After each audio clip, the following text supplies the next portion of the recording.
হাওড়া 2 নম্বর rail gate পার করে চলে এসেছি কলেজ।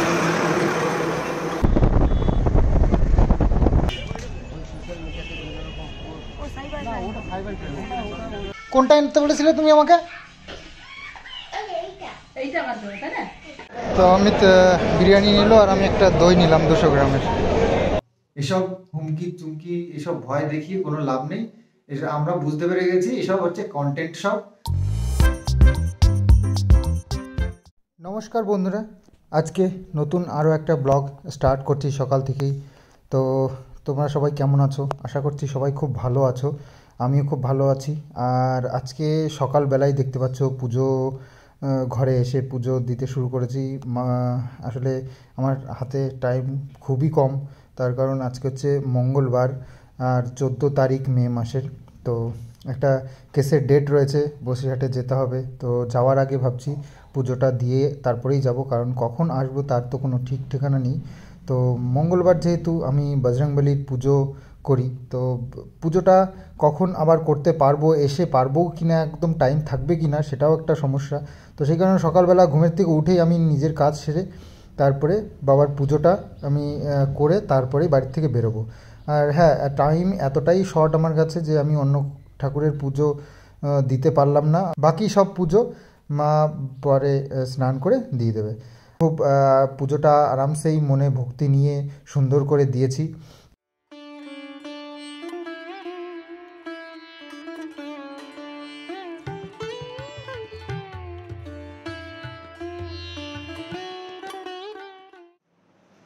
Good morning everyone.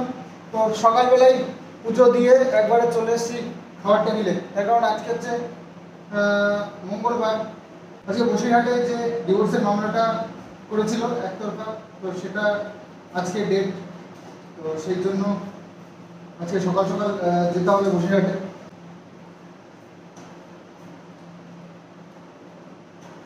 তো 10টা 11টার মধ্যে ঢুকতে হবে।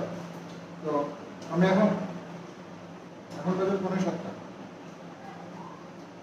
আজকে কখন আসবো তার তো ঠিক নেই, সেই কারণে সকালবেলা পুজোটা দিই বেরোলাম খুব তাড়াহুড়ো করে, শুধুমাত্র বজরংবলী পুজোটাই দিতে পেরেছি।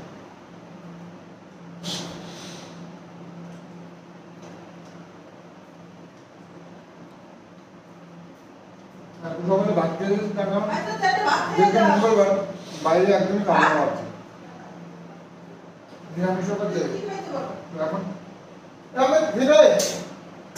ভাত খেয়ে না ভাইপোকে নিয়ে যাচ্ছি, আর যখন দেখছি আজকে আমার সঙ্গে দেখতে পাবো, তো ও আর আমি যাচ্ছি। বাবুকে নিয়ে যাচ্ছি না, বাবুকে খুব কষ্ট হয়ে যায় বাইরে।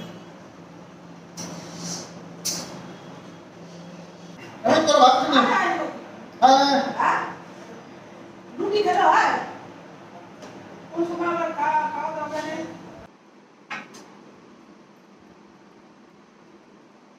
বাবা বদমাশি করবো না, ঠিক আছে? স্কুলে যেতে হবে, ঠিক আছে? তো ঘুরু ঘুরু করে আসি। হ্যাঁ, তোমার জন্য খাবার আনবো, খাবার আনতে হবে তোমার জন্য।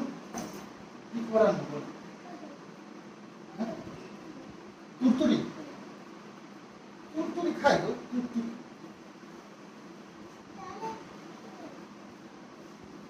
হ্যাঁ, পাইপ দিয়ে খায়, দিয়ে ফুটি ফুটি। ও ফুটি আমাদের আছে।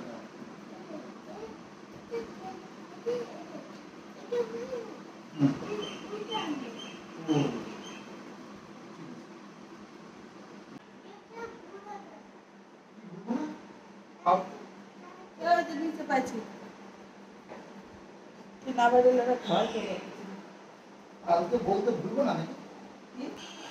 আমি তো বলে দাও, আমি বলেছি।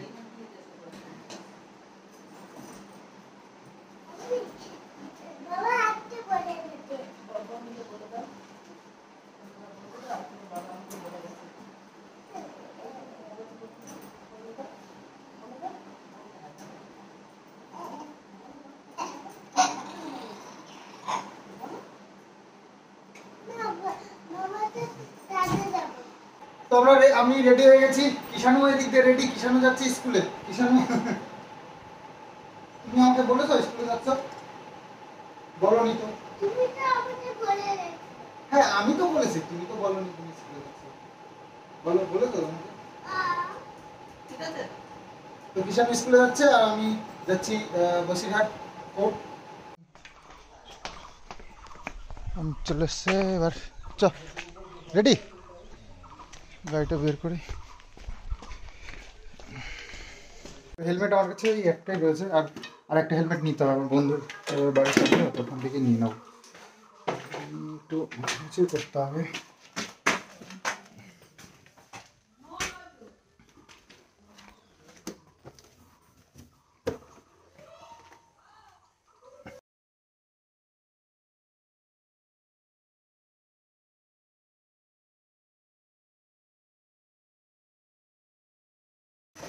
হাওড়া 2 নম্বর রেলগেট পার করে চলে এসেছি হাওড়া 2 নম্বর রেলগেট পার করে চলে এসেছি। আর একটু একটা জায়গায় দাঁড়ালাম, আসলে একভাবে না বসে থাকতে একটু প্রবলেম হয় গাড়িতে, তো সেই জন্য এর মাঝে মধ্যে একটু দাঁড়িয়ে টাড়িয়ে মাঝে একটা জায়গায় চাও খেয়ে নিয়েছি। তো যাই টুকটুকে, এখন টাইম আছে, এখন মাত্র 8:57, মানে 11টার মধ্যে ঢুকতে হবে। তো আর ম্যাক্সিমাম 1 ঘন্টা লাগবে, 1 ঘন্টা লাগলে 10টার মধ্যে পৌঁছে যাওয়ার কথা। আর পেছনে চালানোটাও একটা কথা, পেছনে বসে থাকা আরও সমস্যা। তো আমাদের একটু অসুবিধা হচ্ছে, আর সিটটা একটু শক্ত ও বলছে। তো যাই হোক, চলো একটু দাঁড়িয়ে রেস্ট করে আবার বেরোবো, আর ম্যাক্সিমাম ঘন্টাখানেক লাগবে।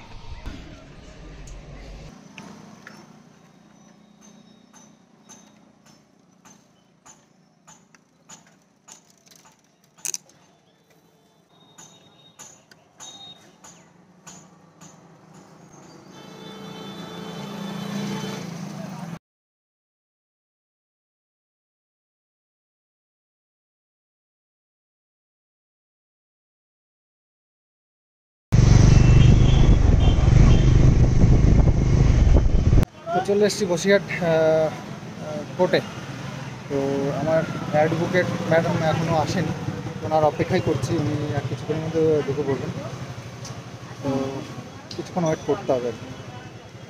আমি অ্যাডভান্স আসতেই ভালোবাসি, এই টাইম টু টাইম এসে তারপরে দেখা গেল কোনো কারণে দেরি হয়ে যাওয়া, এই জিনিসটা আমার পছন্দ হয় না একদম। তো অ্যাডভান্স এসে দাঁড়িয়ে থাকবো, বসে থাকবো, তাও ঠিক আছে। তো গাড়িটা এখানেই পার্ক করেছি, এখনও এই সব অ্যাডভোকেটরা সব আসছেন এক এক করে।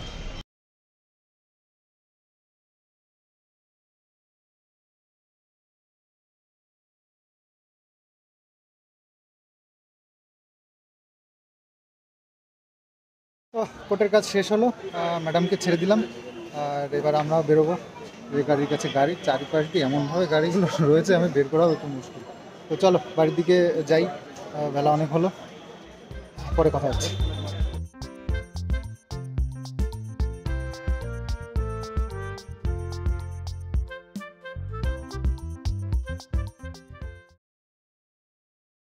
তো ওই যে কোর্ট থেকে বেরিয়ে চলে এসেছি, আর সোনা হোটেল। তো এখান থেকে একটু খাওয়া দাওয়া করা বলতে, আমি তো কিছু খাবো না, কারণ আমি আজকে মঙ্গলবার, তো বাবা বজরংবলীর পুজো এখনও পর্যন্ত আমার কপালে রয়েছে। তো যাই হোক, কী কারণে অমিতকে একটু সকালবেলা তো সকালেই বেরিয়েছি, অমিতকে একটু খাওয়া দাওয়ার ব্যাপার রয়েছে। চলো, তো অমিত বিরিয়ানি নিল, আর আমি একটা দই নিলাম 200 গ্রামের। তো এটাই। আর এখানে আজকে তো ভীষণ ভিড়, সব ফোর্স যারা ছিলেন, ওই যে তো ভোটের ডিউটিতে যারা ছিলেন সব ঢুকেছে। তো খাওয়া দাওয়া চলছে, প্রচণ্ড ভিড়। যাই হোক, তাড়াতাড়ি দিয়ে দিয়েছে। আমরা ভেবেছিলাম, তো আমি অমিতকে বললাম যে বস দেখ কখন দেয়। যাই হোক,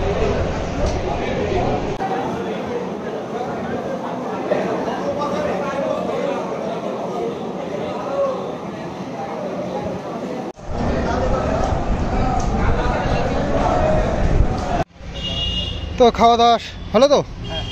না একটু হবে নাকি? না না তো যাই হোক, গরমের মধ্যে খাওয়া দাওয়া খুব একটা মানে মানে কষ্টের জিনিস, তবুও খেতেই হবে। তা আমি তো একটু দই টই খেলাম। তো চলো বেরোই আবার, আমাদের রাস্তা এইদিকে।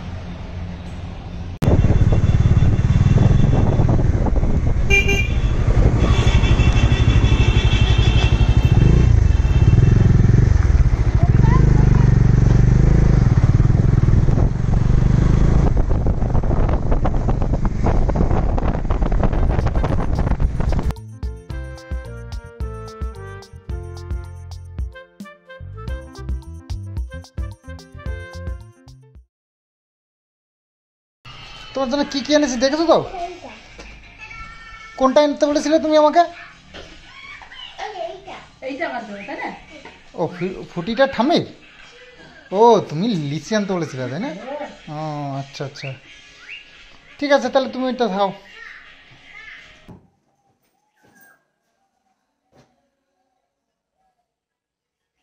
তো বাড়ি এসে গেছি, আর এখন একটু ফ্রেশ হয়নি, তারপর তোমাদের সাথে কথা হচ্ছে। এতটা রাস্তা না, যেভাবে এসেছি। স্নান করে চলে এসেছি খাবার ঘরে। এই যে সকালে মা রান্না করেছিল ভেজ ডাল, যেটা আমরা খেয়ে গেছিলাম, আর নতুন করে রান্না করেছে পাট শাক দিয়ে মটরের ডাল। তো এটা আমি যাওয়ার পরে করে যেতে, পটল ভাজা, আর এই যে এটাই ছিল, তো ওটা আমি খেয়ে নিলাম। তো যাই হোক, এই হচ্ছে খাবার দাবার। তো খাওয়া দাওয়াটা সেরে নিই, খিদে পেয়েছে প্রচণ্ড।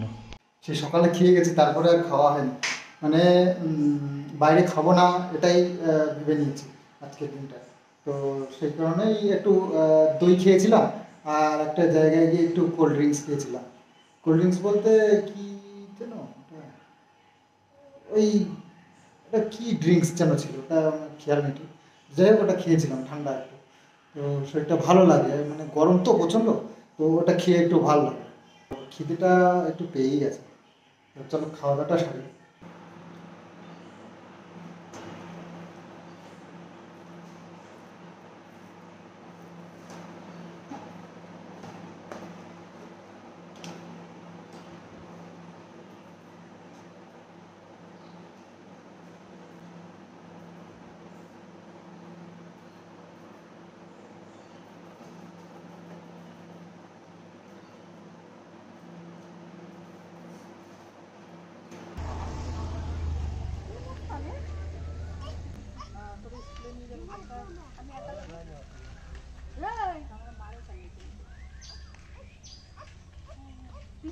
পিসি পিসি যাবে না, তুমি কেন টানাটানি করছো?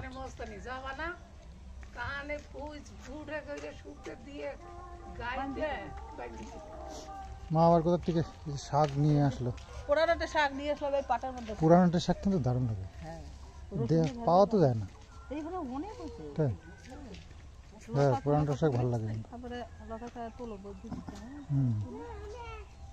পুরানোটা শাক। বাবা বাবা বাবা বাবা, রাস্তা না, চলে আসো চলে আসো।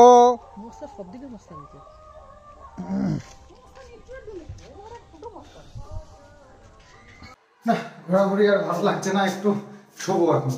শুয়ে একটু রেস্ট করে তারপরে বেরোবো। আমার মানে ঘুম ঘুমও পাচ্ছে। তো বিকেল তো হয়ে সন্ধে হতে গেল, সন্ধ্যা হয়নি এখন, তো খুব তাড়াতাড়ি হয়ে যাবে। যাই একটু বসে রেস্ট করি, ঘুমাবো না এখন, ঘুমালে আর শরীরটা আরও বেশি খারাপ করবে, রাত্রে আবার ঘুম হবে না, এটাও সমস্যা। একটু বসে রেস্ট করি তারপরে। আসার পর খাওয়া দাওয়া করে একটু রেস্ট করলাম, আর হ্যাঁ, রেস্ট করতে করতে একটু শুয়েও পড়েছিলাম, মানে জিম এসে গেছিল। সোফায় বসে বসে একটু ঝিমিয়ে নিলাম, নিয়ে এই এখন উঠে এলাম, এখন এই সন্ধ্যা হয়ে গেছে। তো ভাবছি ভিডিওটা শেষ করে দেবো, কারণ আর এনার্জি নেই। তো ভিডিওটা শেষ করে এখন একটু অন্যদিকে ব্রেনটাকে কাটালে তবে একটু স্বস্তি লাগবে। এই ক্যামেরার পেছনে, ভিডিওর পেছনে এখন ব্রেনটাকে কাটাতে গেলে না আরো বেশি কষ্ট হচ্ছে। তো যাই হোক, ভিডিওটা শেষ করবো, তার আগে কোর্টে কি হলো না হলো সেসব তো তোমাদেরকে কিছু বলা হয়নি, তো একটু বলে দিই। ব্যাপার হচ্ছে, আমার একজন অ্যাডভোকেট বসিরহাটেরই, তো ওনাকে কেসটা দেওয়া ছিল। তো যেহেতু এখন সঙ্গীতা ম্যাডাম কেসটাকে দেখাশুনো করছে, তো সেই জন্য ওনার যে অ্যাডভোকেট আছেন হাইকোর্টের, তো ওই দিদি এসেছিল। তা ওই দিদিকে এখন পাওয়ানামা দেওয়া হলো। মানে ওই অ্যাডভোকেটের থেকে এনওসি নিয়ে এই দিদি এখন কেসটাকে দেখছে। তো আর একটা টাইম চেয়ে নেওয়া হলো যে এর পরিপ্রেক্ষিতে যে অ্যান্সারটা দিতে হবে তা সেইগুলো রেডি করতে হবে, তো সেই কারণেই তো দেরি তো অনেকটাই হবে, কারণ এসব কেস অনেক টাইম নিয়ে করতে হয়। আমার এই যে লেখালেখি করে এই যে কাগজপত্রগুলো তৈরি করতে হবে, এটার জন্য অনেক টাইম লাগবে। তারপরে নেক্সট ডেটেও হবে কি না জানি না। তারপরে এরকম করতে করতে ডেট আসতেই থাকবে, যেতেই থাকবে, এইভাবে বছরের বছর চলে যাবে এসব জাজমেন্ট আসতে। একতরফা যেহেতু করেছে তো তো তার জন্য ওয়েট তো করতেই হবে। তো দেখা যাক কবে কি জাজমেন্ট আসে, তারা কতদূর কি করতে পারে। হ্যাঁ, আর কিছু ভুয়ো কথা আমরা মানে আমাদের কানে আসছে, তো সেটা হচ্ছে গিয়ে কিষাণুকে নিয়ে। তো ওসব কথায় কান দিয়ে একদমই দরকার নেই। এরা যেগুলো করতে চাইছে সেগুলো আমরা অনেক আগেই করে রেখেছি। এরা নিজেদেরকে অনেক বড় মনে করে আর ভাবছে যে অনেক কিছু করে ফেলেছি। তো মেন কথা হচ্ছে কি, কিছুই হয়নি, কিছুই করতে পারেনি। ও যা করেছে তা অনেক আগেই আমরা করে রেখে দিয়েছি তার জন্য ব্যবস্থা। আর এসব হুমকি চুমকি এসব ভয় দেখিয়ে কোনো লাভ নেই। আমরা বুঝতে পেরে গেছি এসব হচ্ছে কন্টেন্ট সব। তো কন্টেন্টের জন্য এই দৌড়ে দৌড়ে বেড়াচ্ছে। তো তারা যদি মনে করে থাকে এতই সহজ, তাহলে ভালো, তারা এত সহজেই সব মিটিয়ে নিক ব্যাপারগুলো, তাদের মনের ইচ্ছা পূরণ হয়ে যাবে। মনে হয় যেন মামা বাড়ি গিয়ে চাইলাম আর মামা দিয়ে দিল। তো সেরকম একদমই না। তো নিশ্চিন্তে থাকো, সব ব্যবস্থা হচ্ছে, হচ্ছে কি হয়ে গেছে। তো এবার অপেক্ষা করো 22 তারিখ, 22 তারিখে কি যেন করে নেবে। তো দেখা যাক 22 তারিখে কি কি করে নিতে পারে। তো দেখতেই পেলে গেল একটা বড়সড় প্ল্যানিং সব ওয়াইটিতে ছড়িয়ে গেল, কিন্তু কিছুই না। তো এরকমই সব কিছুই, হ্যাঁ, ওই ভয় দেখানো, হুমকি চমকি দেওয়া, এইসবই চলছে। তো ওই তাতে শুধুমাত্র ওই ভিডিওর কন্টেন্টই হয়, তাছাড়া রিয়েলে কিছুই হয় না। রিয়েলে কিছু সত্যি করে দেখাতে গেলে অনেক কিছু কাঠখড়ি পড়াতে হয়, আর সেই টাইমটাও লাগবে। তো অত সহজে কিছু হয় না। ফালতু আমার ভিউয়ার্সদেরকে বলবো, তোমরা শুধু শুধু এ নিয়ে টেনশন করো না। আর আমাদের অপোনেন্ট পার্টির যারা ওই অন্ধভক্তরা আছে, তারা ওই লাফিয়ে বেড়াকা, তো তাতে আমাদের কোনো আসে যায় না। তোমরা নিশ্চিন্তে বসে থাকো চুপচাপ। আমার আমি কি বলছি না বলছি আমাদের অ্যান্সারের জন্য বা তোমার রেজাল্ট দেখবার জন্য। ঠিক আছে, তো চলো আজকের মতন ভিডিওটা এখানেই শেষ করি। একদম নিশ্চিন্তে ঘুমাও। তো চলো, বাই বাই।